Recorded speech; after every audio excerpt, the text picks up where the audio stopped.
You are listening to a pleasure podcast. For more from our sex podcast collective, visit pleasurepodcasts.com.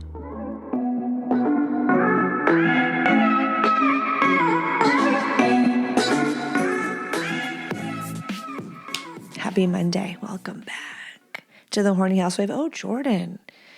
Witchy. I was like, how should I show up? How can I come back and not look like a piece of asshole? Because last Monday, I was looking rough. I was told recently not to clap anymore, so I'm glad that just checked in, so I will remember. But happy Monday, welcome back. I was like, you know what? I'm going to make sure I don't look like a big piece of shit, but I needed to stay true to myself, which was being comfortable. I think that goes hand in hand with a horny housewife, because horny is just a feeling, right? Mad, sad, glad, happy, lonely. They're fleeting, never is, permanent. She's clapping, I'm clapping. But housewife, what does that encompass? She's a housewifey. She's domestic in a sense. I enjoy cooking. I like making a meal, and I really want to watch him take the first bite, and I will make sure and time it perfectly so that everything is warm at the same time coming warm to the plate, and it brings me joy. Like, it's sometimes stress, and if the things don't go like exactly how I want them to, do I feel a little icky? Sometimes, and sometimes I'm mean, but it's worth it. It's worth it. It's worth it. Most 90% of it brings me joy. And there are some parts of being a housewife that I absolutely fucking hate. But most of all, I like it. And a part of that is wearing whatever the fuck I want. And I give a fuck. I give a fuck. People care about people who care about themselves. And so, I feel like I'm either in a sweat set that the girlies appreciate. It's definitely more for the girlies. Some would be like, I don't believe you. I've seen what you wear when you go out. If I'm going out, which is usually with my husband, and it's a date night, yeah, I'm dressing and I am trying to look super sexy for him. But for me, I love it.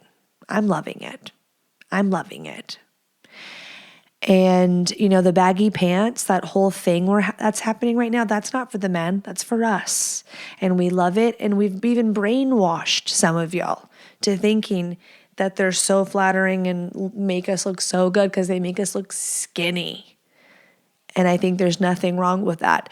Speaking, I'm sure you noticed that I was sick as a dog last week, but I did lose a few lbs, and for that, it was worth the pain. If you've been missing my audio-only era, the Patreon is where you can still experience that. Last week, I uploaded a quickie that was side-eye, questionable, but I had a lovely time recording it. So I hope you enjoy it. If you want to join, there's also audio erotica. If you don't know what that is, it's like filthy, dirty stories that I don't write. Sometimes, I believe once or twice I've read a story that a patron has written. Some are written that are supposedly true, but most of them are just good old fiction. And sometimes it's very easy to tell, but they're enjoyable either way. There's a niche for everybody over there, whether you're listening together or solo. Some people use it as a foreplay tool. 8 out of 10 recommend. There's always a little room for questions and doubts or someone getting really upset or something. But that link will be in the episode notes, patreon.com/The Horny Housewife Podcast. What are we talking about today? Listener questions per usual. And then today's topic of the hour is going to be how to find a therapist. Wait. Before you freak out, before you're like, boring. Truly, I could change your life, because I shouldn't have wanted to go back from the way that I've been treated by therapists, but finding a good one and then knowing why you're going, knowing how to weed it out, knowing where to look, having some options, some questions to go in with, game changer, and how you can think a little bit fucked up. And like, how am I going to get my partner to go along with this? If you're trying to go to couples counseling, if you have a resistant partner, I know what to do to smooth that road, to pave that road, make it much easier, and manipulate them into that office. And we can deal with that when we get there. But you just want to get there. You know, you may be in that spot, and I'm going to help you, and I'm going to validate you, and I'm going to convince you. Maybe you're listening together and one of you is more like, about it. I'm here to peer pressure you. At least give me a chance to pitch it to you, okay? Did I ever tell you why I put my robe on? Yeah, it's because I fucking felt like it. I was like, do I put on a really cute top and jeans and sit here with the jeans up my pussy and around the corner, hurting the fuck out of it? No. Is that a universal experience? I think so. I mean, I guess with the baggy jeans, you'd think we'd have more wiggle room, but sometimes that's not the case, especially this low-rise trend that's coming in, less button-to-pussy space. So no, I said I'll put the robe on. She's going to look delightful, housewifey, comfy, regal, trashy, all together. So that's what I went with. Okay, before we start today's episode, I was going to let you in on 2 things that I regret in my life. I thought long and hard about it. I always think when I'm driving in the car, I will cry, usually. I will chuckle to myself. I'll take a trip down Mem's Lane. I feel like that's dangerous. You know, there was a disassociation quiz that I had to take before starting EMDR. And I'm not a disassociator, really. Like, I don't struggle with disassociation. I'm an anxious as fuck bitch. But I did get to say that I identified with the question of, like, it's like, do you ever drive somewhere and you're like, how did I get here? Like, you just, I don't even remember the drive. I don't even remember going past the things I should have went past. Oh my God, I'm so sorry. That's happened. I think that's happened to all of us, right? Again, universal experience to some degree. And then the longer we drive, we get an autopilot, blah, blah, blah, blah, blah. And that's scary. And I think that is dangerous. But back to my poor choices. Hey, I guess we could say no regrets, because everything that I decided to do has led me right here. I'm here, right here.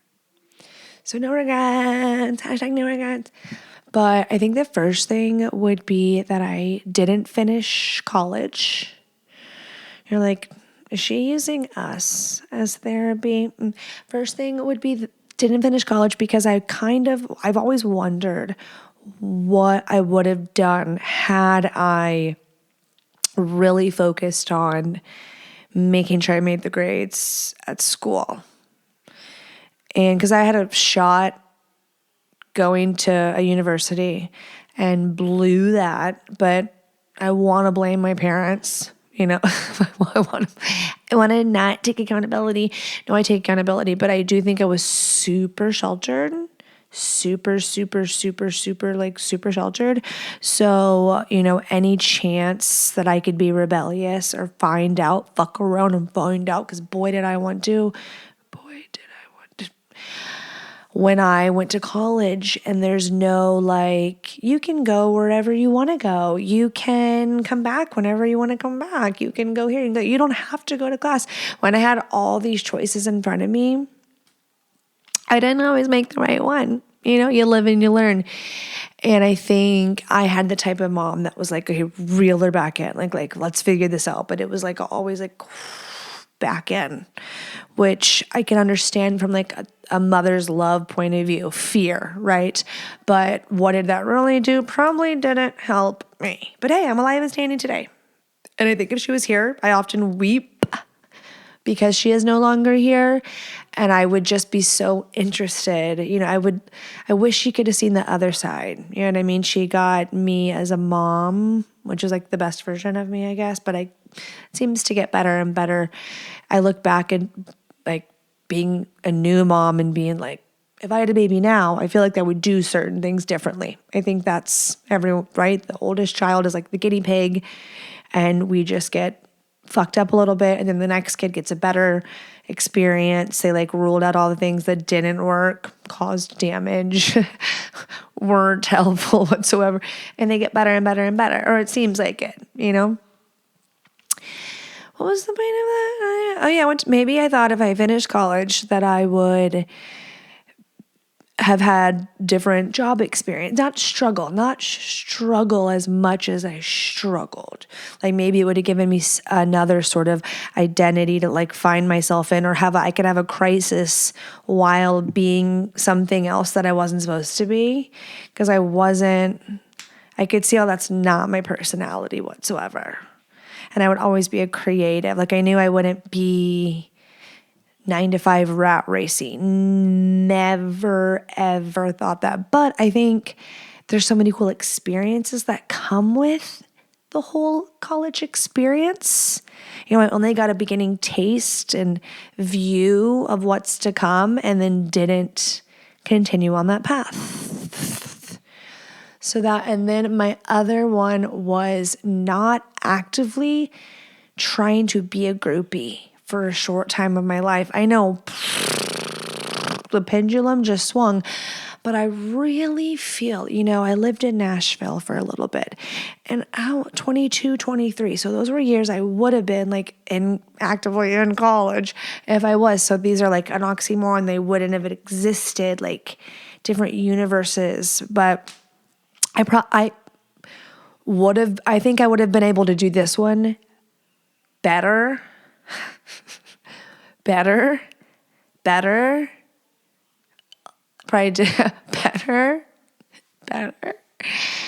But I probably would have died. But when I lived in Nashville, I lived for the music. And I'm not a country music fan. So if you're like thinking country music, that's not. But like I have wonderful taste in music. I really do. I really do.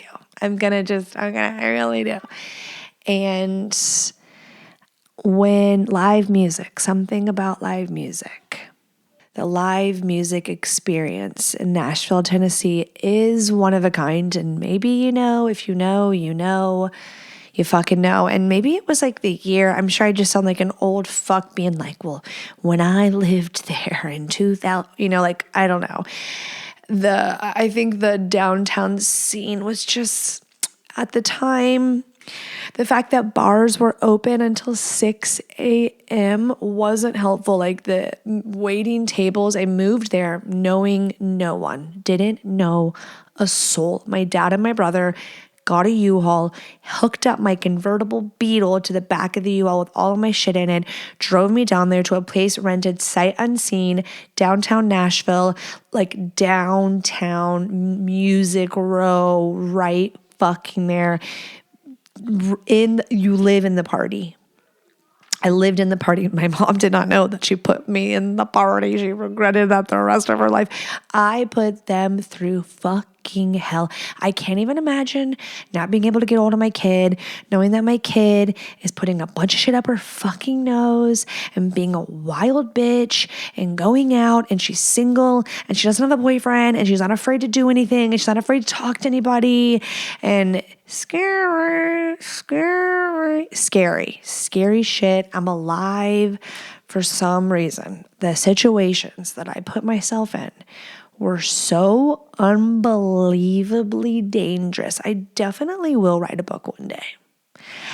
I've got to write a book. Like something was watching over me. The stories that I have and the people that I met some really cool people, and got to hear music that they're like, the producer's like, you're going to hear this on the radio soon and they're going to blow up, and then they do. And you're like, or going somewhere, and then in walks the fray, and they go on the mic and they'll just, oh, we're here for the night. We'll say they're everywhere. They're everywhere. All the good music and all the people that are in that town that are trying to become something. Did this become an ad for Nashville? I don't know. That they're never gonna make it, and they didn't make it, but you got to hear them sing, and some of them write music for like big timers, but they want to become it, but they're never gonna become it. I don't know why. They don't have the star factor for some reason, but you get to hear them perform, and you're like, oh my God, like what a gift, what an honor.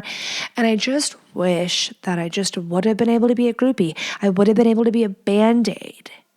You know, when I saw that movie, you know, The Lost Part of You, I'm not that girl anymore.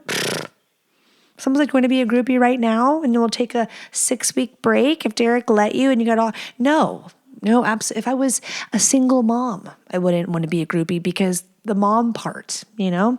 So I'm saying if I relived again, from like 22 to 25. That's it.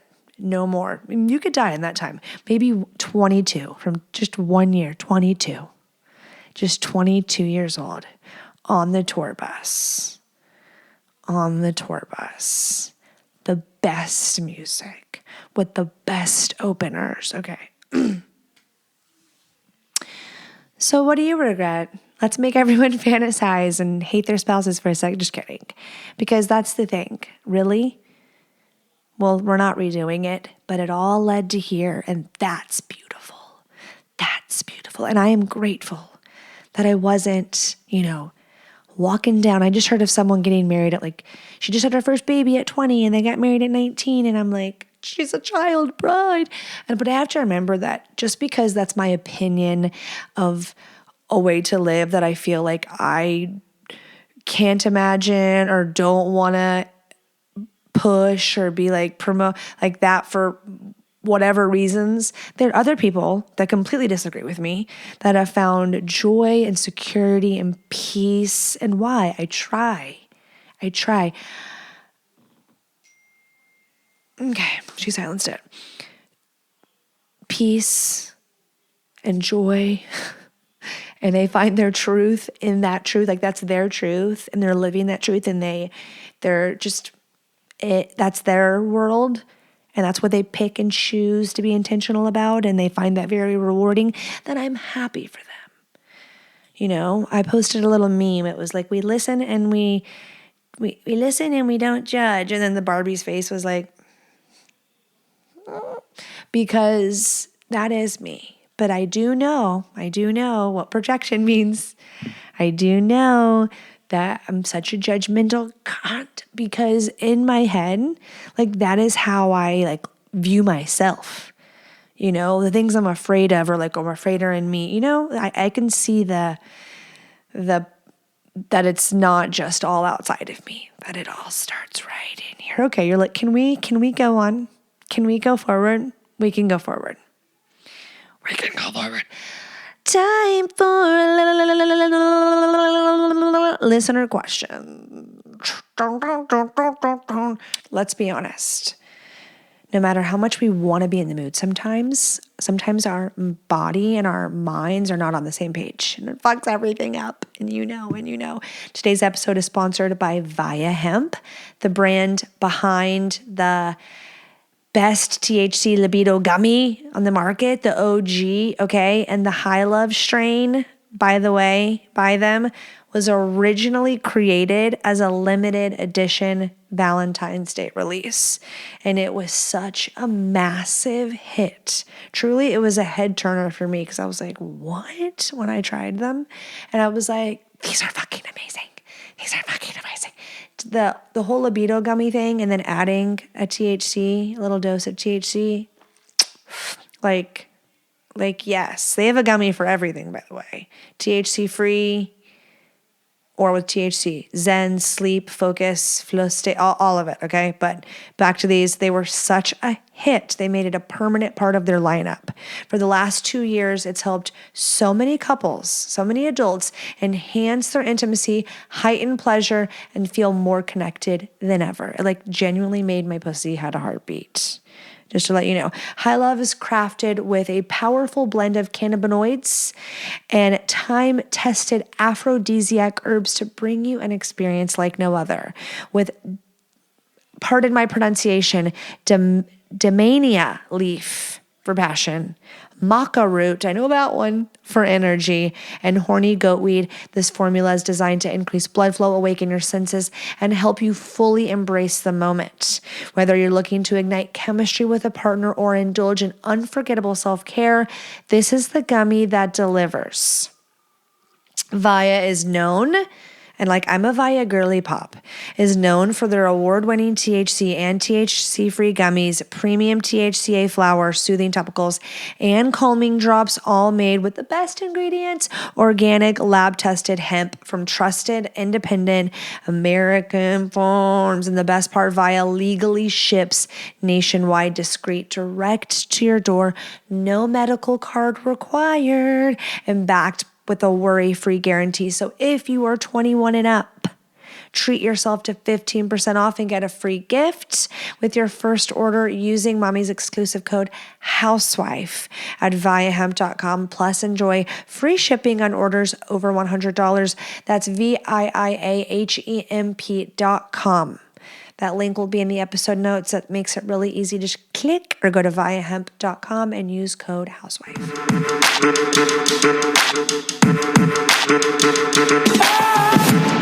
Okay, I have to get out my notes. I wish I could get cue cards that were like THH. By the way, pause. This is supposed to be everywhere now, or like take over, okay? And I didn't want to commit if I didn't know if I was going to like it, and I like it. And it does the job sound-wise. And it's cooler than the fucking just blank wall. So I got it, tried it out. I'm like, okay, let's get the rest. Sold out. That brand is sold out in that color. And so what?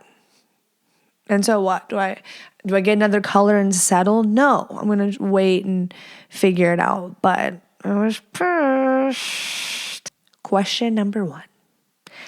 As a woman, how can I increase/fix my libido without the use of THC products? Sucks being the partner with the low sex drive. Okay, well, I am not going to, because I know my OG listeners are like, I know the answer. For rapid fire for some things that you should check on, which I'm going to tell you them too. I won't go on a tangent because if you listen long enough to this podcast, you will get the deep of each of what it could be. Okay. And then it's up to you. So it's up to you to identify the root of like, is it a body issue? We'll just go into it. Is it a mental thing? Usually it's a combination of things. Is it a hormonal thing? How old are you? What like factor symptoms are you having? Go find out your levels and be able to rule that out at least. And the thing is I think from what we've gathered, y'all loved that episode, is that regardless of if like, oh, this is bad is happening and it must be my hormones, you should just be getting that checked overall, like taking care of, like staying in the know of what's going on with you body-wise and wanting to like manage that before it becomes a problem. That's what I would recommend. Like seek that stuff out and get in the know, because that's like anti-aging in general. This isn't just like, oh, just to get my drive back or my energy back. It's like, let's stay youthful. Let's stay alive. Okay. Oop, that's almost like clapping, which I think I've been doing some. So that should be a non-negotiable. I'm going to do that for you. That is for you and your quality of life. And then if you are struggling with libido and you really feel like, just because you go get your hormones balanced doesn't mean you're switching to the high or matching theirs. That's worth being said. So it's not just like some miracle for everybody. For some people it is, But for some people, there's so much more. So say you find that out, you do all that stuff, but you're like, you know what? Nothing has really changed for me libido-wise. Or, you know what? Yeah, I am finding myself wanting to do it more, but I'm still, maybe not so into him, or maybe I'm not really enjoying the sex that I'm having, or I'm finding it really hard to climax. Or, it could be a number of things. Maybe you'll find out that, the drive is there, but I have this really huge mental block. So basically the answer is you nailing down your hangups. And however you need to go about doing that, which I think knowledge is power in this case. Like listening to this podcast will trigger some questions to ask yourself, to find out the answer to if you can't answer it. But I know you said no THC. I don't know if it's because you heard me talk about products with THC that complement the bedroom well. But that company, Via Hemp, I'm sure you're thinking of, they also have non-THC products. So sometimes like a CBD or a CBN, a CBG, like the other components of the hemp plant can just kind of like put your body at ease or get you in tune, or maybe just feel a little more euphoric, relaxed in a way.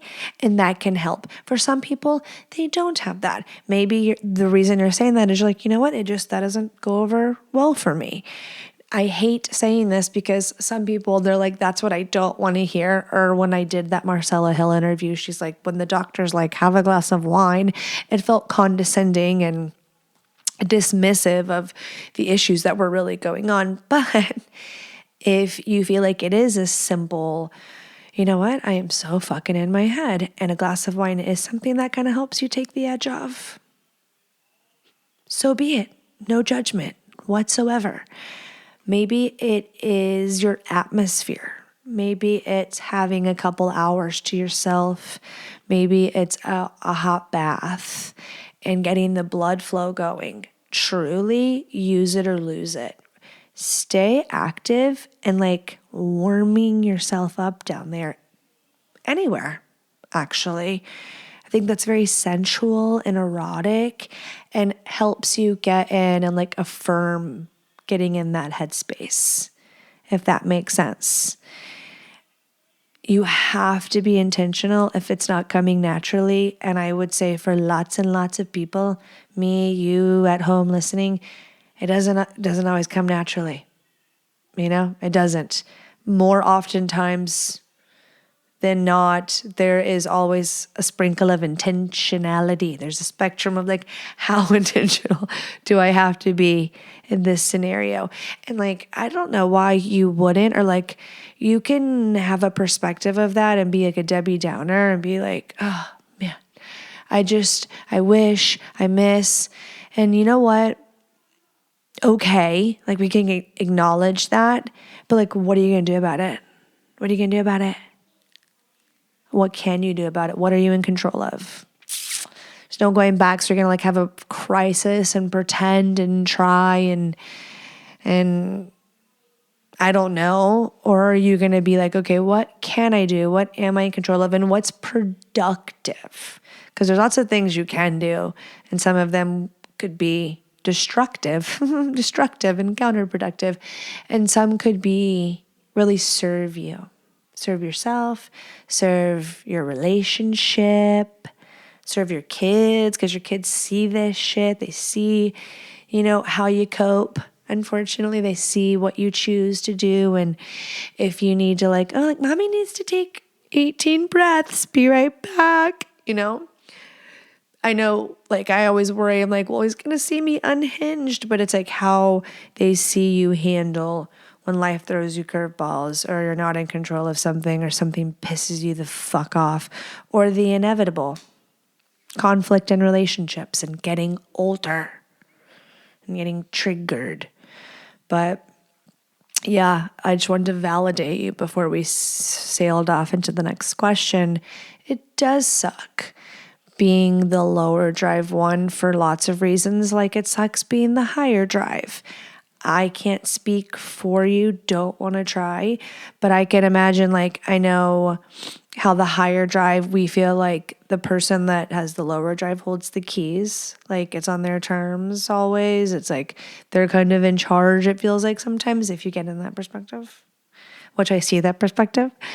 But from what I've heard from the lower drive side, they're like, well, we feel shame and guilt and pressure and inadequacy and, a bunch of other things that don't sound very fun and they sound yucky. And then both of them almost like perpetuate each other. And we're like in this shame spiral cycle, fuckery, mess.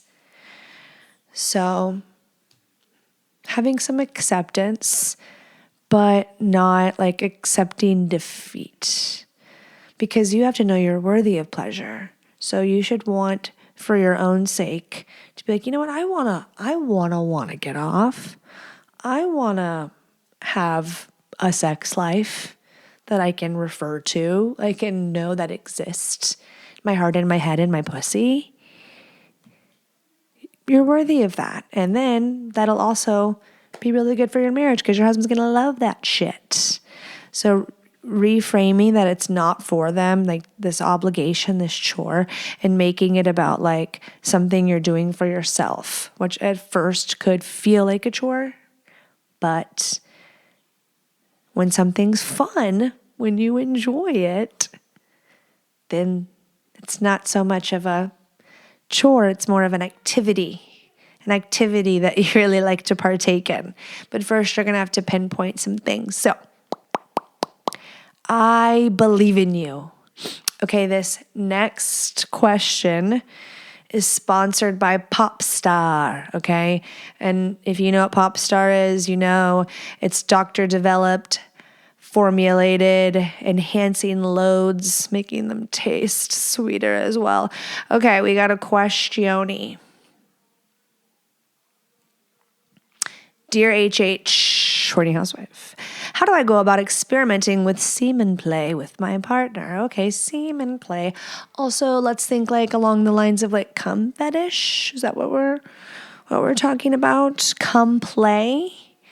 I did a little homework on that, and there could be, as far as like what is the fetish or like what is the arousing, alluring part that people are into, I feel like it could be a number of things that I was thinking of it not just being, it could be like the texture, the look, the knowing it's a product from an orgasm, a climax, ejaculation, the visuals along with that mental, like what it is. Or maybe someone has like a breeding kink or a pregnancy thing and knowing like it's carrying the seed. Some people also like the degrading part of it. They see it as a way of like onto them. Bukkake, if you are not familiar with that, it's where like a group of men are ejaculating all on one person, usually a female. I guess it could be interchangeable, okay? But there's many parts of it, but I would guess majority, if I'm generalizing, that visual of it, along with maybe just like playing with the texture, the slime, the bodily fluid, the knowing it's their jizz, that all encompasses the allure of it. That sentence even makes sense. I don't know. Cum fetishes and kinks are far from uncommon. About 79% of men and 65.5% of women have had fantasies involving semen, according to research by psychologist Justin Lamela. So this is not rare. It's actually quite common. And I can see, for me, I don't want to like put myself in a box or like me in, but I can see, I feel like I'm kind of into that. No, I'm not signing up for the B word. Okay, why did I make it want to be called the B word now? I just made it all taboo. The company, but I do love seeing my man experience pleasure. And so with that, it being a part of it, they go hand in hand. Really, really like. So guys, maybe you have a cum fetish. Maybe you want to experiment and play. Let's answer the question. How could someone start with semen play? You're like, and forget them. Forget them at all. The first thing obviously could be when he ejaculates, he pulls out and ejaculates on you, whether it's on your face, whether it's on your butthole, whether it's cream pie, and then him go down, pick it up with his mouth and drizzle it on you somewhere. Try that one. Maybe he puts it in your mouth. Ooh, another one. You're sucking his dick. You take his cum, you milk it out of him into your mouth and spit it in your hands. Play with it. Use it as lube. Stroke him again. He's like, no, it's too sensitive. My imagination is just off to the races. There's a lot of ways, and there's no needing to go get 8 guys off of Craigslist list and a willing volunteer in the middle, okay? This could be just you and just you and your partner. If you're a guy, you don't even need anybody. You've got the machine right here making it. But partnered was the question. And experimenting, porn could be an inspo, but it also could freak you out. You could love it, or you could be intimidated. So just know that that's not what you have to go replicate or go do. That's always going to be the most, one of the more extreme. I'm sure you could find whatever you're looking for, but you're definitely going to see more extreme versions and be like, So you can do it in the ways that I described just a few moments ago, and do variations, change roles, locations. And you want a big load and you want a sweet load. You want a big load and you want a sweet load. So what does that mean? Pop star. It means pop star. Okay. So if you're going to get you some pop star, because if you're going to play with it, it needs to be a big load. Okay. And bigger loads feel better. The muscles work harder and it feels better, actually. And beyond the aesthetics and the taste, which matters. Especially when I was putting in my mouth, everyone, please be sweet. Please be sweet. Please be sweet. A big sweet load, preferably. But we're also supporting semen health, okay? Semen, like I said, and our last pop star semen stats is an indicator of a man's health. So let's support it. Let's do what's good for it, and let's take something good for it. So Popstar is doctor formulated. It's vegan. It's made in the USA. It's got all the good stuff in it. You can go to popstarlabs.com/horny housewife. Use promo code horny housewife to get 20% off your order. Moving onward. Hi, I've been listening to your podcast for a year or so. Love your wit and humor. My question: my wife of 4 years, a second wife, seems to lack empathy, at least for me. I've heard and witnessed her to be very emotional, supportive, and attentive to the emotional needs of her friends and family. She even has a degree in counseling. Oh, that's interesting. With me, if I bring up anything to do with my emotional feelings, she shuts down or gets angry. More so if it's due to her behavior or how she is treating me.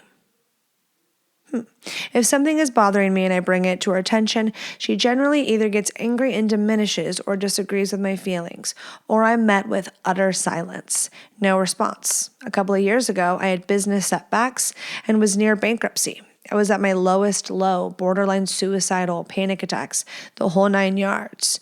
I woke up one night in the throes of a panic attack and told her I needed help. I didn't know what to do. She said, essentially, that's my problem, find some help. My question is, why do you think she lacks empathy for me? She says she loves me, but when push comes to shove, I don't feel I have her emotional support or understanding. I brought this to her attention, which only seems to make it worse. What am I to do? Thanks. Okay, I have so many questions now. One was, do y'all have sex?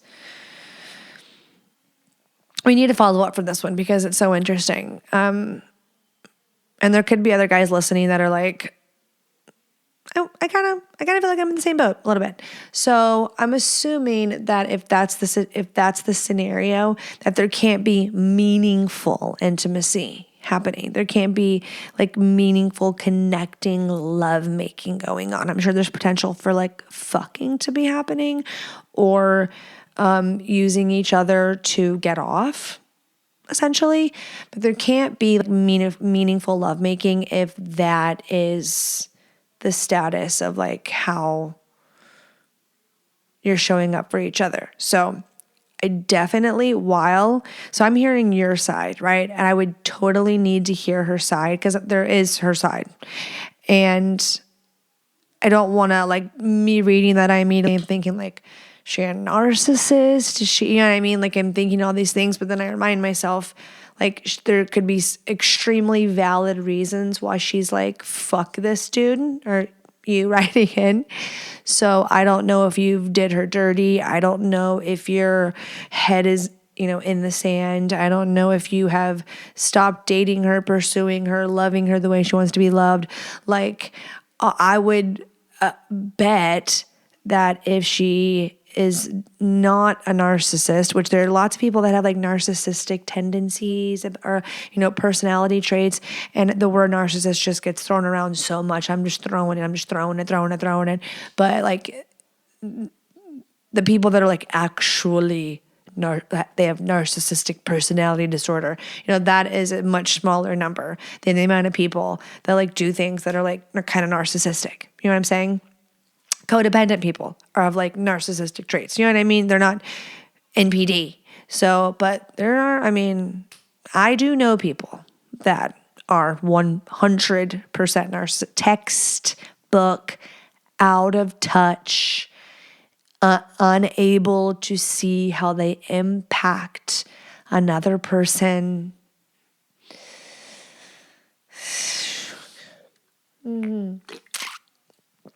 Okay, she's triggered. So I'm thinking in her defense, I'm going to defend the fuck out of you in a second. So I'm just starting off. Because if there's any wives listening that are like, my husband, I kind of feel like her because he's a big fucking pussy, and I don't know. But if that's what you were experiencing and she was showing up for you like that, like, fuck her. See, I told you I was going to get to like being mean to her. That is not how you're supposed to show up for your spouse. Like, if that went vice versa anyway, like, doesn't matter him or her, whatever, that breaks my fucking heart. I don't wish that feeling upon anyone. I feel like I struggle with feeling misunderstood, and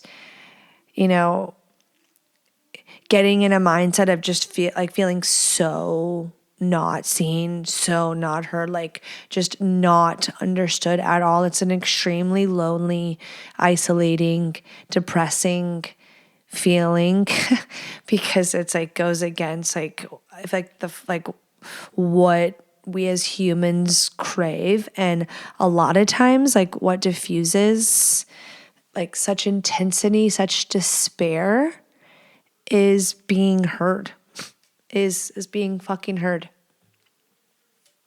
Which is why I have this podcast and it exists. There was a part of it that was created for me seeking some sort of validation and talking about the struggles that I know lots of people deal with, and or topics that people want to talk about that we're not talking about. Anyways, I'm curious to know what you mean by she shows empathy to other people. And the counseling part, what a fucking mindfuck. The counseling, how funny that we're talking about how to find your therapist today, what to look for and that process. Because, just because they're a counselor or a therapist or a psychologist, okay, any of the ones that advise people and counsel people, does not mean they're a good one. And doesn't mean that they should be recommended or that they were helpful or that they're just magically, I don't know.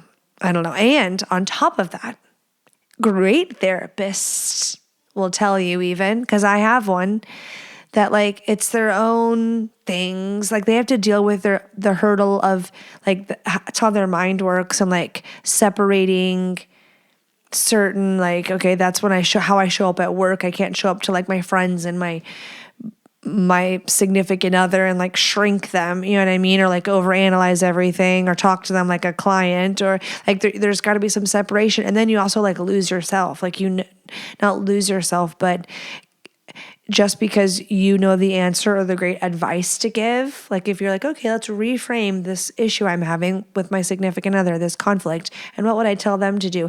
Easier fucking said than done. And we have our own triggers and our own issues and our own shit, and our own character flaws, which, is triggers, is our wounds. Like we're a work in fucking progress, okay? I keep hearing these are bad for you, but I love them and I don't believe it. I still want a Celsius sponsorship. Please, really, really, really bad. Those are like the best ones for you, right? The best ones. What do you do? What do you do? I kind of think you're a little shit out of luck in a little bit. I hate saying that. But if you are met with the same like anger, hostility, shutdown, avoidant, I mean, at some point you have to be like, hey, I don't accept your reaction anymore. Like I feel like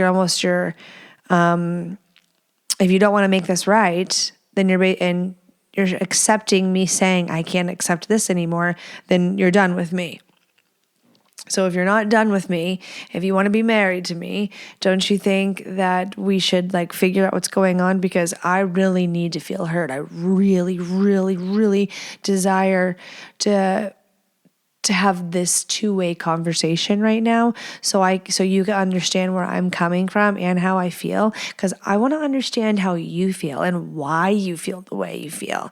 Maybe she's tired of hearing about you if you're coming to her being like, this is what I'm feeling, this is what I'm feeling. She's like, what about me? So there's a chance. So inquire about her instead of telling her how like she's negatively affecting you. You could inquire like, how are you feeling, where you're at, do you feel loved, like what could you be getting from the relationship that you're not getting?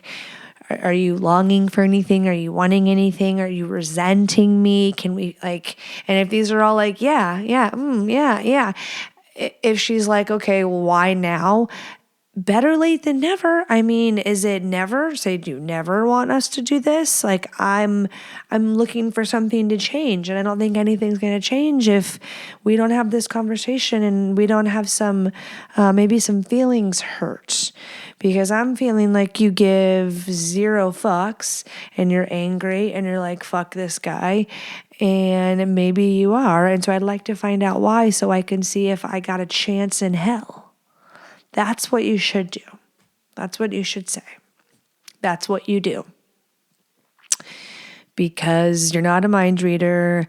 If you keep just like doing what you're doing, it sounds like maybe if you try to like show up with like flowers and a date night and all this, she's just gonna roll her eyes and say, "What you want? Trying to get your dick wet or some shit?" Sounds like something's going on. And if she's just no matter what, then are you a pussy? Like what kind of marriage are you going to be in? So are you going to be in one where she just walks out the door and is, okay, boys, okay, men, no more straddling the fence about the BlueChew. BlueChew is putting their money where their mouth is, and they're offering you your first month free, okay? The process is so simple. It couldn't be more simple. It's all done online. You consult with one of their licensed medical providers, and once you're approved, you receive your prescription within days. We've got choices. These tablets have the same active ingredients as Viagra, Cialis, or Levitra in chewable form. They are made in the USA and prepared and shipped directly to your door. Take them anytime, day or night, planned or not planned. Does it work? Yes, you're going to be mistaken for a soldier with that full salute, shooting you to Mars with that pocket rocket, okay? Calling you an Eagle Scout, the way you pitch a tent. And I've got a special deal for our listeners. Try your first month of Blue Chew free by visiting BlueChew.com for more details and important safety information. And we thank Blue Chew for sponsoring this podcast. And I'm not a fan of, I'm sure there are men, like, I feel so bad because I feel like I should just like take what you say and give you advice and believe you. But like, the fact of the matter is there have been plenty of times, I've heard it, I've seen it in real life, where they paint it this way and like this poor fucking girl, one of those situations. So, that was my advice to you if you're not a piece of shit and you were being like super honest and forthcoming. But if, you're just painting it one way to justify your exit or bad behavior, two wrongs don't make a right, and you do got to like get some answers and then, make some decisions. Be a grown up about it.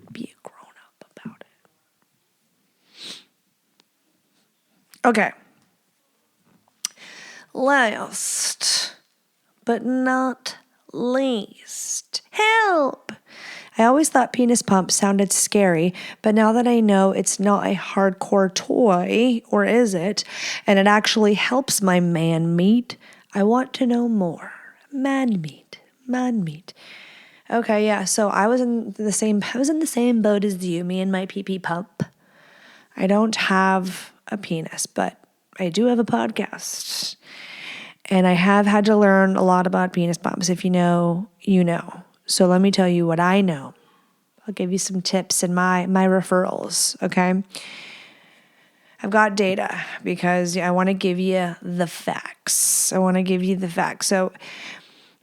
there is instant gratification from using it. Like, you use it a little bit and you can go out and you're going to get the look of a stretched one out, okay? Because that's what you're doing. It's like a pressure cooker, a vacuum sealer. And I know that it sounds intimidating, but again, you have like, if you cook, if you have an Instapot, if you have a pressure cooker, there's a release valve. Like, you can release the pressure, you can release, there's a way out, and you're not trapped by any means, but you're doing the dick a service, okay? Use it or lose it. It gets the blood flow. Here we go. Penis pumps, or vacuum erection devices, can increase blood flow to your penis to help you achieve or maintain an erection. They don't permanently lengthen your penis, but think about this. Like, let me help girls understand this. The guys are like, the ones that have the penises might get lost. You know what a gua sha is? The thing that like you go over your face, you do face yoga.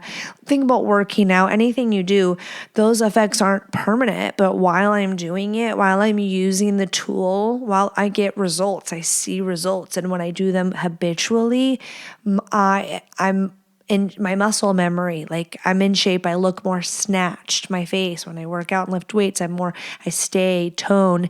It's kind of like that. Like, while you're using it, your dick is better. Your dick is at its best.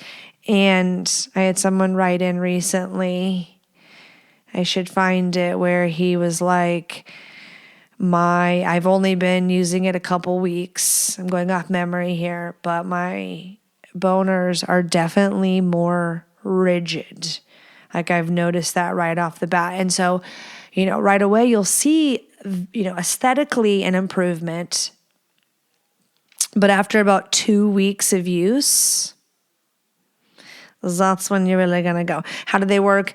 They use suction to draw blood into the penis. The blood fills the blood vessels in the penis, causing them to swell. So your penis gets temporarily bigger and harder.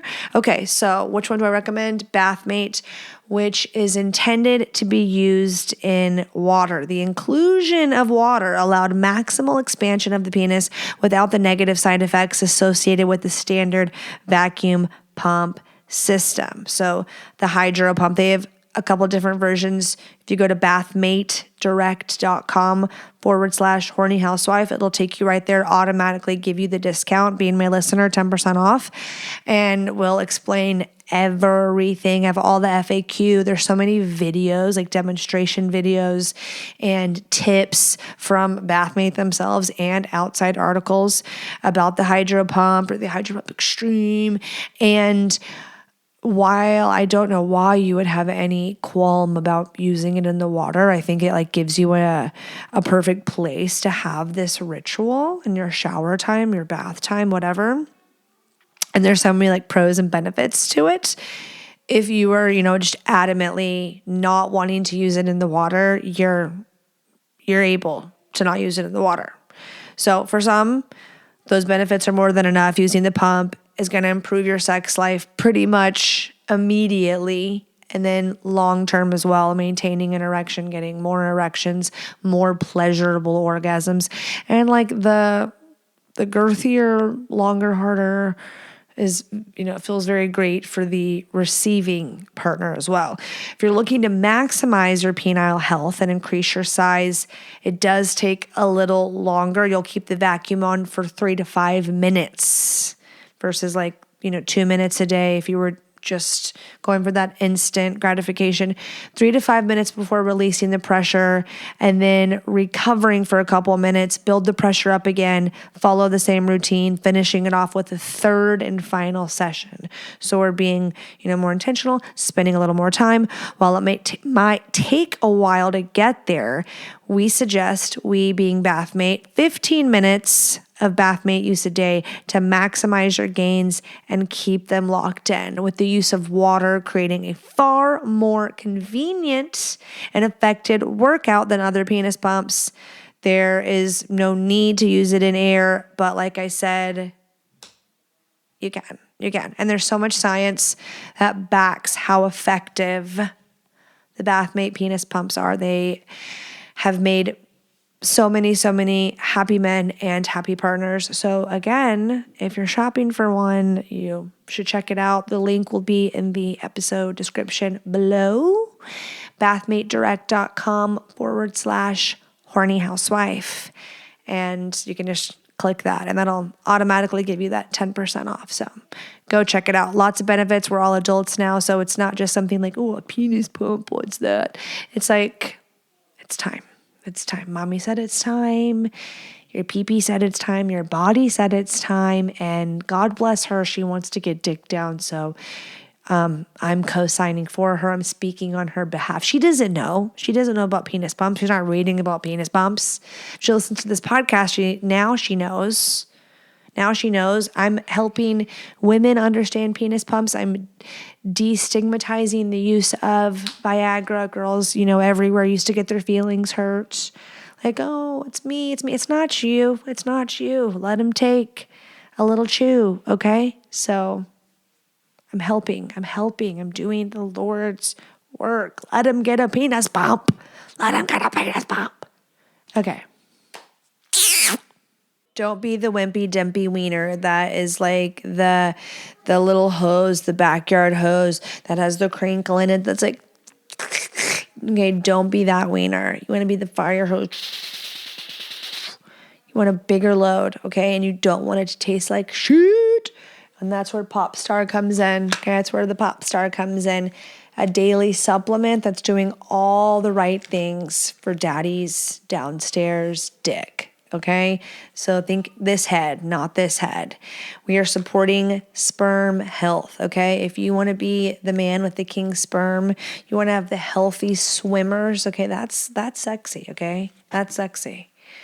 Then do something for it. Do something for the sperm. Support sperm health. And then let's also increase the load size and make it taste sweet. So sweet, like sweet pineapple. Check. Check. Doctor formulated, vegan, made in the USA. Go to popstarlabs.com/horny housewife. Use promo code horny housewife to save you some money at checkout. Click the link in the episode notes or go to popstarlabs.com/horny housewife. Okay, it's time. I may change your life.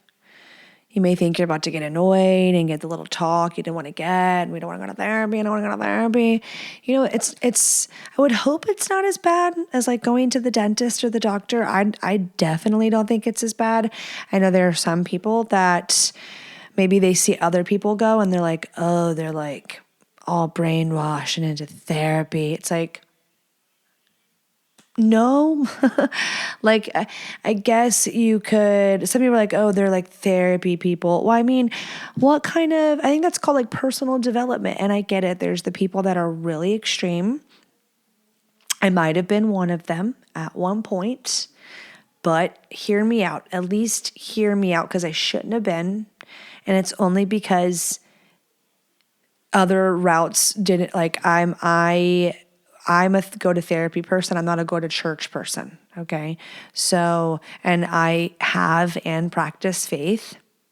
I believe in something greater than myself. This isn't, no, y'all weren't asking me what my belief system is, but therapy is where I go to learn more about myself and self-discovery and become firmer in who I am and what I stand for and what I value.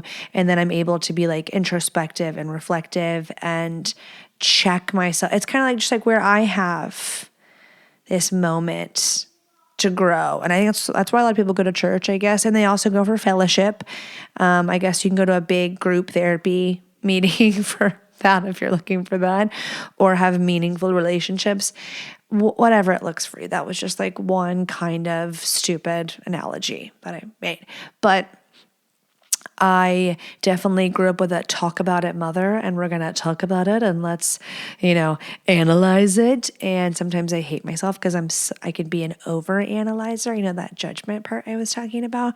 But I will say that it's kind of like you can't unknow when you start learning and knowing. The knowledge is power. I get the whole ignorance is bliss thing for sure, because once you know, and you can't go back. But once you get these tools, there's so much freedom that comes with healing and processing and understanding. And maybe you're like, well, I didn't have like a bunch of trauma. You know what?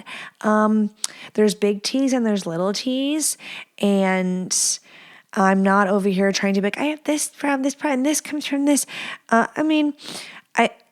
We're products of our environment, okay, how we grew up. And it's fair to look at that and assess that. And then if you have kids, I think it's really important to be able to like see, why are you the way that you are? What pisses you the fuck off and why? Where like historically are those triggers like attached to?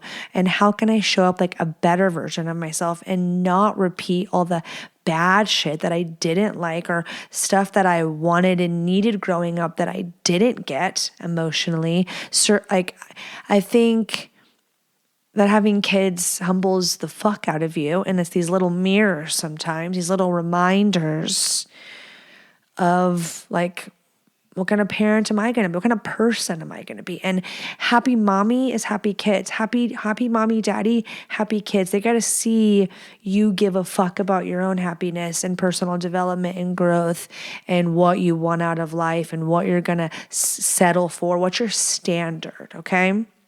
And I always want to grow and better myself. I don't want mediocre anything.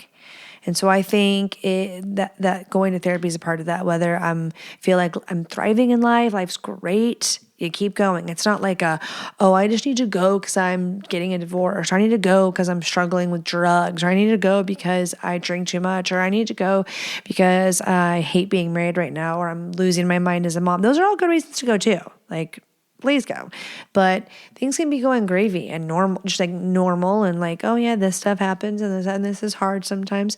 But like when it's just totally normal, like that's when you should be going. Because when it's totally fucking normal, okay? Because what the fuck is normal anyways? And there's definitely a difference in going to individual therapy and going to couples therapy. Luckily, I go to both, so I can tell you about both. Couples listening, or husbands listening, wives listening, if your significant other has hinted at counseling, or maybe you're the one that's the hinter. If you're the one that's the hinter and you're getting resentful because you keep hinting, and maybe they've said like, yeah, okay, I'll go. And you're like, well, why haven't they made an appointment? Why haven't they brought it up again? Beggars can't be choosers. So if they agreed in any sort of way, whether it be grudgingly or whatever, run, make that fucking appointment. Just get him in the fucking front door. You can sit and pout and go, why am I having to do this? Why am I having to lead us? I don't want to lead. I want him to be the leader. Just get in the fucking door. What's the end goal here? Are you going to bitch about all the way it gets there? Are you going to then leave? Then leave. I know you don't want to. You don't want to leave. You want to fix things. You want him to learn tools. You want her to see this differently. You want to talk about something and you don't know how to talk about. So if they say okay and they're not the doctor appointment making type, or they're not going to go do all that, then you do it. You do that and send them a calendar invite and say, show up with me. Now, if you're afraid that this is going to kill the sexiness, don't be afraid. I would suggest to commit to going, whether you go individually or couples. I think you should do both. Bi-weekly. I know that you're like, hello, this costs money. Hello, this costs money. And you're going to hate when I say this. The best therapists aren't covered by your insurance. They're not covered, but those are the worst ones. I know there's therapists listening like, how dare you? But just in my experience, the good ones never take. If I was a good therapist, I wouldn't take insurance either.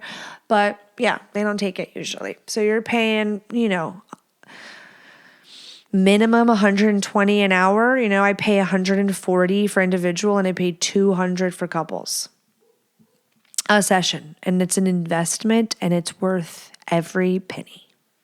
It's worth every fucking penny. Like I keep a notes app, and you know what? Most of the time, none of that ever gets brought up to the therapist, but I'll keep it. And I've sometimes I'll have an entry or I'll go to that, but I know that I want to go talk about this in therapy. This really, stuff I want to bring, which then gets me, I made a whole outline of how I'm going to talk about this, but I've completely scattered. Okay, so let's start over. I guess, why are you going? Let's start over. Are you sad? Are you confused? Are you at a crossroads? Are you overwhelmed? Do you want answers? Do you want guidance, tools, a safe space, a place to vent? Any of that resonate? I kind of want that. Or it's intrigued you for whatever reason. Go. Freaking go. Now, the most important thing, the match. Are you going to jive with them? Because if you don't, you're going to have a bad experience. You're like, fuck this shit. Okay? So that sucks. And you get a bad taste in your mouth. I remember my mom taking me to therapy. And this made me feel like, fuck this. But I knew it's okay, these are just people too. Like the listener question earlier. Counselors are flawed beings as well. So sometimes that can stick in your mind, and then that'll be the reason why one person in couples counseling will be like, well, fuck that therapist. Well, I don't even believe. So, you got that can be toxic and manipulative and fucked up. So let's find a good fit of someone that you respect hearing their perspective. Okay. That matters. So it matters being a good fit. And sometimes, because this is such a great investment and so life-changing and so epic, and it's this build up, and the payoff is just the evolution of you being a higher, better version of yourself. Sometimes you have to go through the best way to find a good therapist is a referral, is a friend sharing with you who they go to, who they really like. And that hopefully that friend is someone that's like-minded with you. That's why it's usually a good referral. I mean, a good one, because if they're your friend, are vibey and they're vibing with someone, then you might vibe with someone. That's how I found mine. I think referrals are great for, everything, but some people don't have that option, or maybe it's scary to even talk about that with someone, but go online. I'm sure there's local forums or anonymous forums where people post and recommend local therapist, counselors, reviews. Go find reviews that aren't on their website, but on other websites that get testimonials, so they're not just like picking or having their cousin write it or something. I think the age of your therapist matters. Now I'm going to get like sexist and ageist over here. You have to consider that I've seen a therapist way, way older than me, and I totally skipped my whole story. So we have to go back to that. And I'm getting advice that maybe doesn't seem like fitting for like the time. That sounds terrible. Like a dating story, and you're like, her standard isn't, I view relationships differently. So we're not going to see eye to eye. Like, you want to make sure you can feel like you can be really honest with that person. And I know some people, they're like, that's just not how I operate. And a good therapist would know, and that trust is earned for this person. And so they just want to provide a safe space as possible so that you or the client feels able to put their guard down and open up. That's what it is. It's not like you having to go in and at all. Maybe that's your personality. Maybe it's not. But you want to feel comfortable. But the story is that one time I was probably 15, 16, 17 years old. Went to a therapist because my mom was making me go to the therapist. And, I had been honest, like saying like, yeah, I smoke pot sometimes. But I was prescribed Adderall at this time in my life. And I remember that day I didn't take my medicine for whatever reason. Maybe there wasn't school that day or something. But anyways, I went to therapy and she was like, well, I think you're stoned right now. And I was like, I'm not. And I really wasn't. Like, yeah, were there times in my life that I'd smoked pot and my mom was like, did you smoke pot? And I was like, no. And was lying. Yeah, there was. But this particular time, I did not do that and go to therapy, okay? I would have been too scared probably to do something like that. But anyways, she did not believe me. She didn't. And I remember feeling like, this is supposed to be someone who I'm like confide in. Someone who I can tell her anything, my mom said. The bitch don't even fucking believe me. She's not even trying to make me feel like she's a safe space. And okay, I'll believe you. She was like, I don't believe you. Just to let you know, like, you little brat. Like, oh, you can't bullshit me. And it was like, you dumb fucking bitch. No, I'm not. And I wish I could say I'll pee in a cup right now, but I smoked yesterday. So it won't. It was just like that. That's a bad therapist. That's a bad therapist. Okay, we're going to have red flags in a second, but let me tell you what you're going to look for when you're looking for a therapist. If you're going to a couples therapist, wives listening, if you're going to be the one scheduling this, you're going to go to a man. You are going to get a male therapist. Maybe you're like, no, really? Why? I want a girl. If he has any resistance to this whatsoever, I'm just telling you, and this is my opinion, just my opinion, is that he will feel ganged up on immediately. I know not all men are like this, but some men, it'll start going how they think it's going to go in their head, especially if they're new to all this or whatever. They're not a fan, really begrudgingly going, let's make this a good experience. So he's like, oh, okay, let's have a third party perspective. And so he needs to be able to like respect and hear it. So you can pick apart and be mad about that, or you can be like, how can I make this like a conducive environment for us to get some information? Hey, maybe this will now you're going to get more perspective. So there are great male therapists. We have a fabulous counselor for Derek and I that we go to bi-weekly. If you're going to go, you're going to commit to at least bi-weekly for at least 6 months. You cannot go bi-weekly 3 times and be like, it's not really doing anything for me. No, you need to say, I'm going to go at least 6 months. And then you know what you do once you hit 6 months? You're going to go a year. I know you are, because if you get to 6 months, you're going to go for a year. And that is going to be epic for you. There's no chance that you won't grow in a way that you are proud of yourself for if you commit to that. But start off saying, I'm going to give it 6 months. So you're going to get a couples counselor. You're going to go to a male. An individual, I think you should go to whoever you want, but I think you should go to the same gender. So, I mean, there are circumstances what I think that wouldn't apply. Maybe a woman who is like, does not trust men whatsoever, go to a man. No, I go to a female individual and I feel really safe and great. And I didn't right off the bat, but I said what I wanted, to go in and make sure that you align. And guess what? I thought I could never go to a therapist who didn't have children. I'm like, oh, I can't relate to her in that way. Wasn't necessary.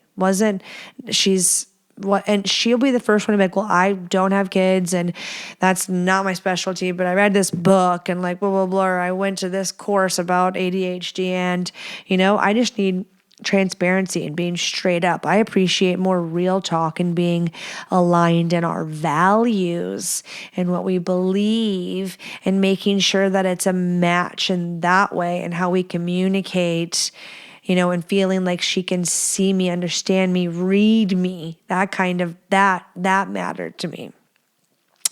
But yeah, are they religious, faith-based, and you're not? That's not going to be a match. The truth is, if it's not a fit, it's not a fit, and you'll know it's not a fit. And that is probably the worst or the hardest part of the whole thing is that possibility, and that keeps people from going sometimes. But guess what? I've had times where I got this referral, I went, it was a super fit.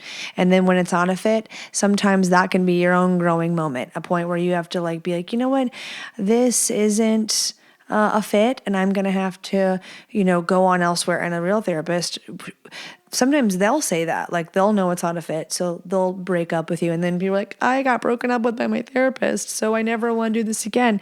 It's like, no, they did you a favor because you want it to be a fit, because you want to not look at them when they're, talking to you and being like, no, I don't agree with you. So what are the differences of couples counseling and sex therapy? Some people are like, should I go to a sex therapist or do we go to couples counseling?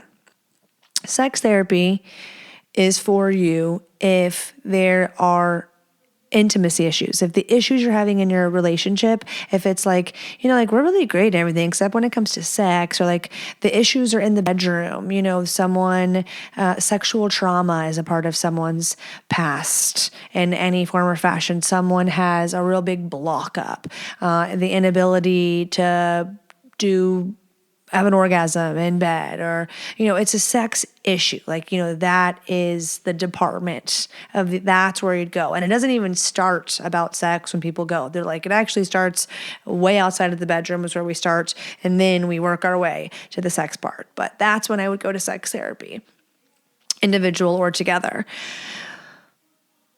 Couples.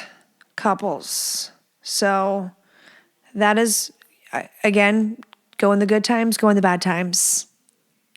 It helps navigate tools, how to talk to each other, how to understand your spouse on a deeper, more meaningful level, how to speak one another's language, understanding their experiences that made them who they are, having a better understanding of yourself and how you grew up impacts kind of how you show up for your significant other and your kids. It's a mind fuck, and it's so good though. Like when you walk out, you should be walking out and going like, okay, like feeling inspired or feeling reflective. What are some red flags? A red flag would be a therapist telling you like, unless it's illegal, like that you're right or wrong. Like they shouldn't have this like real stance on like, oh man, like, oh, you fucked up. I feel like unless like you're saying I really fucked up and they're like acknowledging and like, you know what, you did mess up, but like here's what you can do about it, or what are you going to do about it, or what are your options now, or what are you feeling, that kind of thing. They shouldn't be shaming you. They shouldn't be like tell me what to do. They're not going to tell you what to do. They're going to get you to figure out what you're going to do. Be self-reflective. The answers are all inside of you. Some people that say you're like, well, I am a Christian and I want to go to a faith base, like someone who else is also Christian. So we both have that, like what we go back to for our answers is the same. Yeah, you would want to find someone that's in alignment with that. So y'all can know what, be on the same page. There are some religions I know that like discourage you from going to therapy and want you to stay inside the church, which repulses me. But yeah, that's the thing. That's the thing. Now, talk therapy versus EDMR. Those are two different things. EDMR can be for anybody, not just people that don't have big T's, but little T's. So if you have any sort of triggers that you're like, I don't want to react that way, EMDR is for you. You can combine both. And that is once you get started, I would suggest finding someone who also does that as well as talk therapy. And so when you want to do one, you can do one and with the same person. Okay? Get more bang for your buck. If you have any more questions, ask me because I've been to lots of therapy and I'm still in it now. But I hope this encourages you and doesn't intimidate you. And go to therapy. I promise it's so good. I love you. I will see you next Monday. Write in, ask me anything, thehornyhousewifepodcast.com. Ask anonymously, join the Patreon, and I'll see you next week.